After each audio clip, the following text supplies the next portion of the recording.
Hi everyone, this is Karen, and I want to welcome you to Module 1, Lesson 1 of Language Therapy Advance.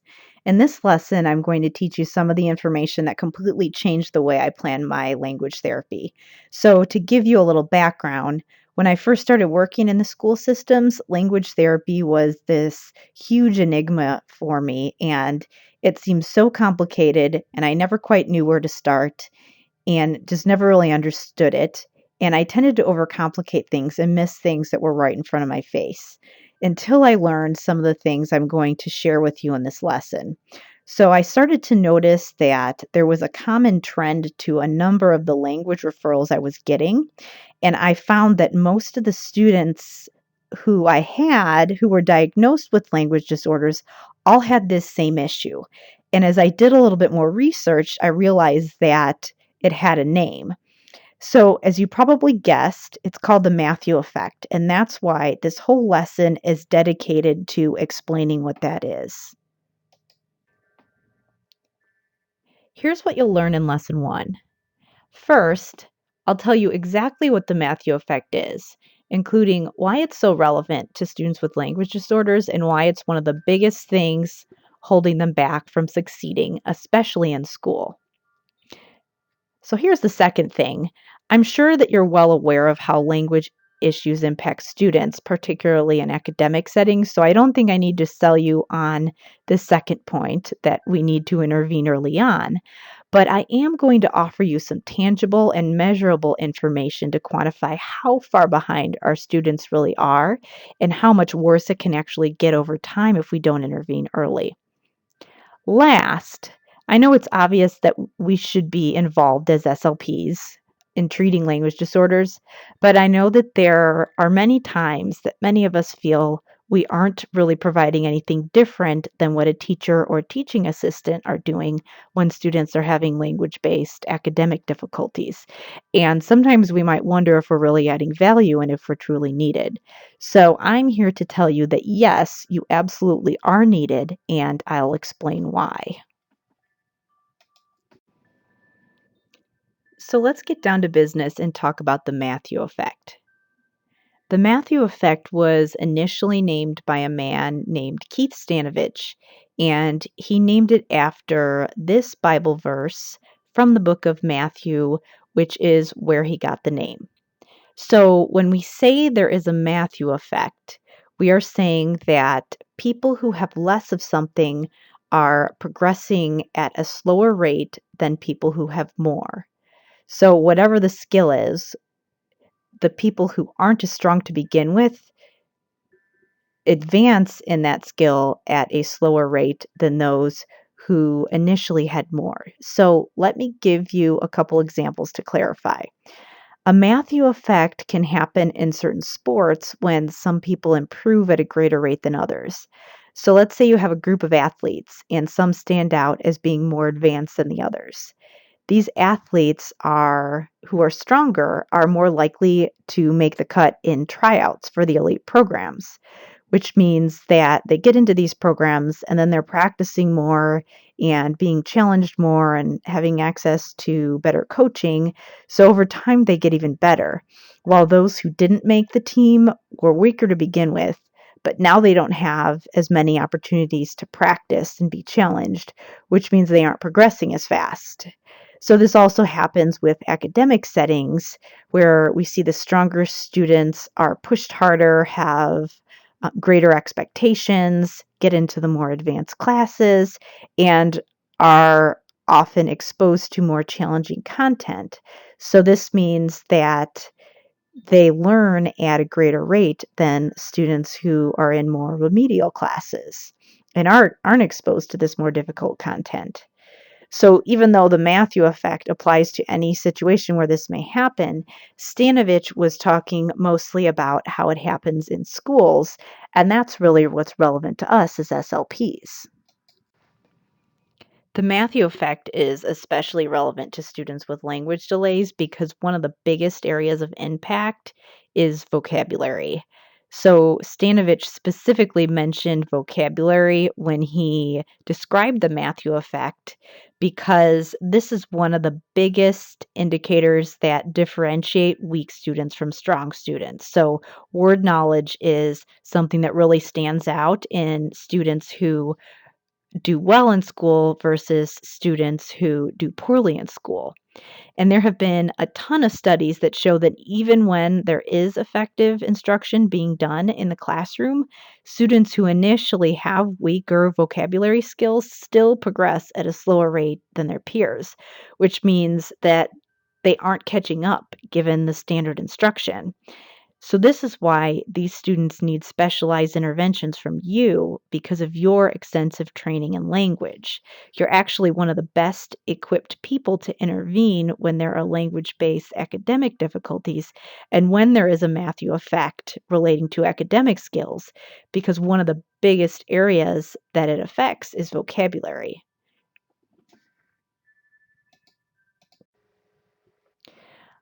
I mentioned that there was one area that kept popping up on many of my language referrals, and that area was word knowledge. And that's why I did the initial research that led me to learn about the Matthew effect.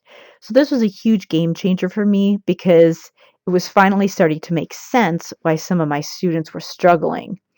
But I was amazed when I learned how far behind they actually might be compared to their peers. So, according to the current research out there, a typically developing school age child can learn between 3,000 and 5,000 words per year. I was baffled by that number because it seems like so many words, but it does make sense because children are like little sponges soaking up new information, both on their own through their experiences and through people teaching them directly.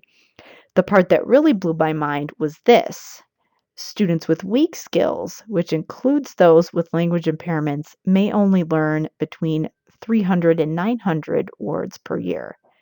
So, as I like to say, they are much less spongy than the other kids, which is obviously not the most technical term, but it's still quite accurate because having a smaller lexicon makes it difficult to make sense of new information. So, that's part of the reason that there is this huge difference.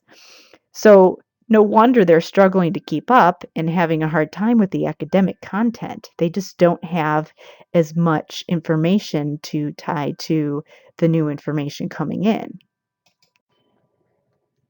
This, I think, is the scariest part of this lesson. So, this is what will happen if you look at the number of words that a weak student would learn over the course of their academic experience compared to the number of words that a student with strong skills may learn through the course of their elementary school experience. So, don't let this discourage you. There's a way to remediate this problem, and I'll get to that later. But it's important to see the extent of the problem in action if we're going to effectively intervene. So you can see in kindergarten there's still a big difference. A student with weak skills might learn about 300 words over the course of the school year, where a student with stronger skills would learn 5,000 words over the course of a year. That's a big difference. But then next year, let's say that the student with weak skills learns 300 more. So now they've learned 600 words total over the course of their school experience. But that student with stronger skills has learned 10,000 words. And you can see that this difference just multiplies over the course of the elementary school timeline. So this is essentially the Matthew effect in action. It just gets worse and worse over time for those students with weak skills. So without intervention, this difference just multiplies by the time you get to the later grades. And we obviously don't want this to happen for our students. There are a number of reasons why the Matthew effect might occur, but really it comes down to the fact that some kids come to school with a smaller vocabulary repertoire than others. And unfortunately, many of these factors are completely out of our control. So there are obvious genetic influences, especially when there are known learning problems or specific medical diagnoses that impact learning and language acquisition. So sometimes we know about these specific conditions in a student before they come to school. Sometimes they're diagnosed after the student has been in school for a while and we see them starting to struggle. But this is just an example. And, obviously, this isn't an exhaustive list, but these are some of the big ones that we see. So we know that learning disabilities can impact how well an individual can comprehend, and this in turn can impact how well a student can learn new words. Obviously, things like intellectual disabilities or attention deficit impact one's ability to comprehend and acquire language. The same thing with genetic syndromes that impact cognition and learning. And we also know that autism spectrum disorders can impact one's ability to acquire language as well. Again, there are a number of other things that aren't on this list, but these are just some common examples. So, this is one reason why certain kids come to school with less than their peers. On the other side, we have the nurture side of the nature versus nurture continuum, which is the environment. And I think that during my training as an SLP, I focused more on the genetic influences and I was really more aware of those factors. And I didn't fully grasp the impact of environment. But some of the data and statistics that I found once I started digging into the research were shocking to me. So, when we think about environment, we have to consider the quality and the quantity of the language children are exposed to in the home and just in general before they come to school. So, what I didn't realize was the difference and what that meant for vocabulary when you just compare different environments that children experience before they come to school.